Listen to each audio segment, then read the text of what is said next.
When to send the kidney function test after the dialysis? A common question by the medicine first year resident, especially at the beginning of their medical curriculum, they always ask, "Sir, dialysis was done, when to send the blood report?" The simple answer for this is you can send as early as immediately after dialysis or late as up to 8 to 12 hours after dialysis. This is the simple answer for a medicine first year resident. But for the higher order understanding for a final year residents or who need a higher order understanding, let us see the explanation behind this or why we need kidney function test after the dialysis. First, whether it is required or not. In all patients, it might not be required. Especially in an admitted patient, you might have to get the kidney function test. Second, why to get it done? For that, you should know why the dialysis was initiated. Either the dialysis might have initiated because of grossly 4 reasons.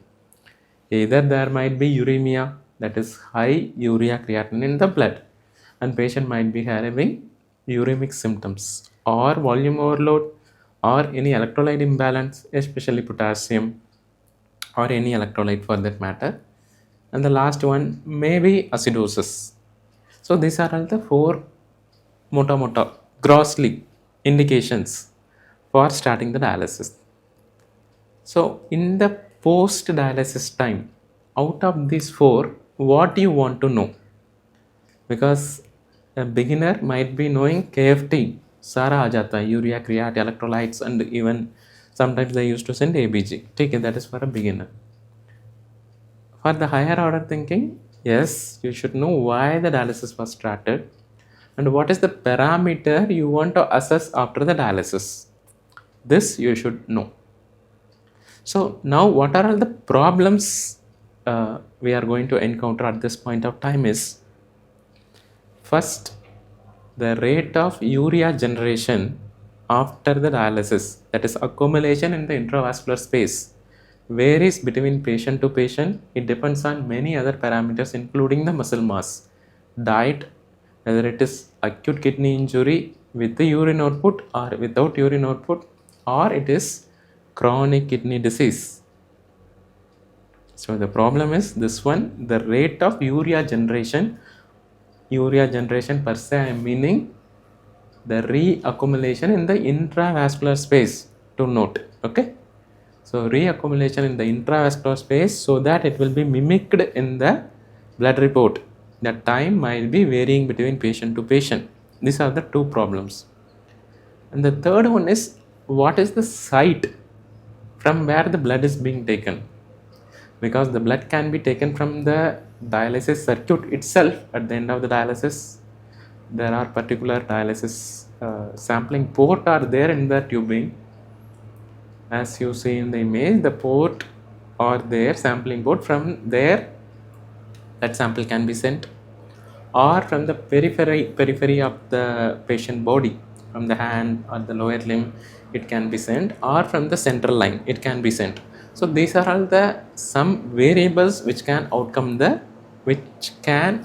the outcome, that is the values of the urea, creatinine and the electrolytes. So the problems we have seen, the variables which are going to affect we have seen. Then coming to the why part, why we want to know. For example, if dialysis is started because of volume overload, obviously after dialysis, easy to assess, it's a simple clinical examination, you will come to know. Second, if there is electrolyte abnormality for which dialysis started, let us take it as hyperkalemia. Yes, you can send the electrolyte level immediately after the dialysis also. The only thing is, site have to be from central line. If central line is not there, probably leaving the limb in the sense if fistula is there, upper limb, opposite upper limb you can send. This values is not going to grossly vary. For example, patient body level is 5, potassium level is 5, the report won't come as 1 or 2. That might be lab error itself. So you can immediately send after the dialysis. So first we have seen volume overload because no need to check whether dialysis is effective or not. Anyhow, you can check clinically. Second one, electrolytes. As I told, you can send it immediately, preferably from a central line. Values are not going to change. Third one, acidosis. Obviously, acidosis also not going to give any false parameter. So you can send from the opposite artery, which can be as early as immediately. Not all patients require, because it is a painful procedure. If the patient is symptomatically better, post-dialysis ABG is not a routine investigation. You can do it for any other respiratory parameter finding, but not acidosis per se, because patient improvement obviously seen clinically, especially in a patient who are in ICU setup. Now comes the confusing factor, clearance. How much urea creatinine been reduced? For the urea creatinine to reduced after dialysis, that is called clearance. In chronic kidney disease patient, there are particular formulas to calculate the clearance. There is a formula by that parameter Kt by V. K for Kerala, you can say as alphabetical K for Kerala. T is time, V is volume. See, K is a particular constant, which is a whole set of formula to calculate the clearance. So in a CKD patient, with the post-dialysis urea and creatinine, we might not calculate the overall clearance. So for CKD, you might not require that to calculate the clearance at the particular day, particular point of time. So you can send the urea creatinine value afterwards. Suppose a resident is there who want to know whether dialysis occurred effectively or not. So I want to check the urea creatinine. To check the dialysis efficacy with respect to clearance, you can send immediately after dialysis also. There will be gross variation in the urea creatinine, pre-dialysis and post-dialysis immediately if you send. After the dialysis, as the time passes by, the urea will come back to the intravascular space gradually. So this is the parameter which will vary from patient to patient, depends on patient build, muscle mass, diet and many other parameters. Especially let us take an AKI patient. So better to wait for 3 to 6 hours or up to 8 hours also. Let the equilibrium to come. The urea and creatinine will accumulate back as from the intravascular, it will come back to the intracellular space too, it will come back to the intravascular space. So by now, you can send the urea creat value to know how much clearance is achieved, but that tells the time gap post dialysis 1 hour, 2 hour, 3 hour, 4 hour, 5 hour, 6 hour, 7 hour. As the time is passing by, especially in acute kidney injury patient, it will be keep on rising if the kidneys are not in recovering phase. So that urea creatinine might be falsely high, or in a recovering AKI it might be on the lower side. So clearance calculation, that is why you have to take that parameter into consideration and decide the timing.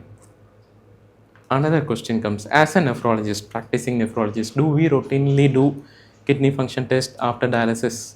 The absolute answer is no. It varies from patient to patient. If required, it will be sent. And one more problem is, if clearance is not achieved adequately, how to find where there is a problem? Because it might be a problem with the vascular access, from where the blood is taken from the patient to the machine, that vascular access, either fistula or catheter, or the problem in the dialyzer, or the problem in the dialysate or machine malfunctioning, whatever it may be. For that, specifically you have to send samples from the dialysis circuit immediately after dialysis, from the patient body, suppose if central line is there, from the central line. By comparing these things, you will come to know why the clearance is low. So this is the whole concept regarding sending an kidney function test after the dialysis, and why we may not do in a chronic kidney disease patient who is on maintenance hemodialysis.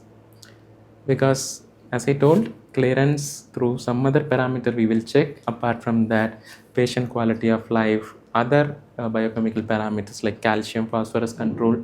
With that, we will check the adequate clearance. So that is why In CKD, we might not do AKA from patient to patient. It's a definitely a patient-centered decision.